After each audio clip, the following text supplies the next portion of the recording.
தலைப்புச் செய்திகள். துணை முதல்வர் உதயநிதி ஸ்டாலினுக்கு 12.92 கோடி ரூபாய்க்கு அசையும் சொத்தும் 7.72 கோடிக்கு அசையா சொத்தும் உள்ளதா?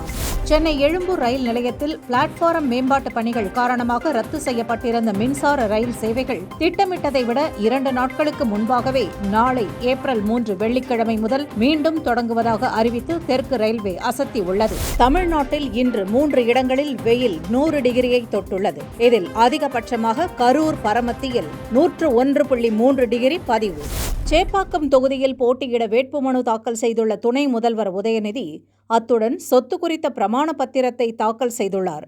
அதில் கூறப்பட்டுள்ளது, உதயநிதியிடம் கையில் 50,000 ரூபாயும் மனைவி கீர்த்திகாவிடம் 75,000 ரூபாயும் ரொக்கமாகவும் உள்ளது எனவும், உதயநிதியிடம் தங்கம் வெள்ளி ஏதும் இல்லை என்றும், அவரின் மனைவி கிருத்திகாவிடம் 1.87 கோடி ரூபாய் மதிப்புள்ள 1600 கிராம் பழைய தங்க நகை உள்ளன எனவும், உதயநிதியின் மொத்த அசையும் சொத்தின் மதிப்பு 12.92 கோடி ரூபாயாகவும், அசையா சொத்தின் மதிப்பு 7.72 கோடி ரூபாய் என்றும் குறிப்பிடப்பட்டுள்ளது.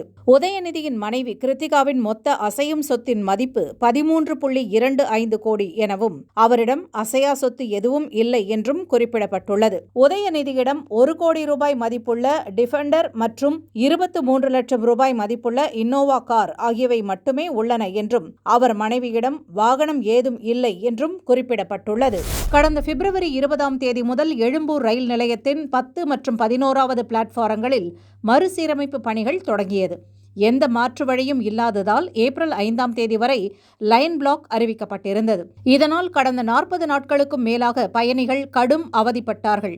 இந்நிலையில் மக்களின் சிரமத்தை உணர்ந்த ரயில்வேயின் சென்னை மண்டல அதிகாரிகள் மற்றும் பணியாளர்களின் அதிரடி வேகத்தால் பணிகள் அனைத்தும் முன்கூட்டியே முடிக்கப்பட்டுள்ளன. இதன் விளைவாக ஏப்ரல் 5ஆம் தேதி தொடங்க வேண்டிய ரயில் சேவைகள் ஏப்ரல் 3ஆம் தேதியே வெள்ளிக்கிழமை அதிகாலை 12 மணி முதல் பயன்பாட்டிற்கு வருகிறது. எனவே பிப்ரவரி 27 முதல் அமலில் இருந்த தற்காலிக ரயில் கால அட்டவணை முழுமையாக ரத்து செய்யப்பட்டு பழைய கால அட்டவணை மீண்டும் நடைமுறைக்கு வருகிறது. தமிழகத்தில் இந்த ஆண்டு பிப்ரவரி கடைசியில் இருந்தே வெயில் உக்கிரம் காட்ட தொடங்கிவிட்டது. இதன்படி மார்ச் முதல் வாரத்திலேயே தமிழ்நாட்டில் சில இடங்களில் வெயில் 100 டிகிரியை தொட ஆரம்பித்துவிட்டது.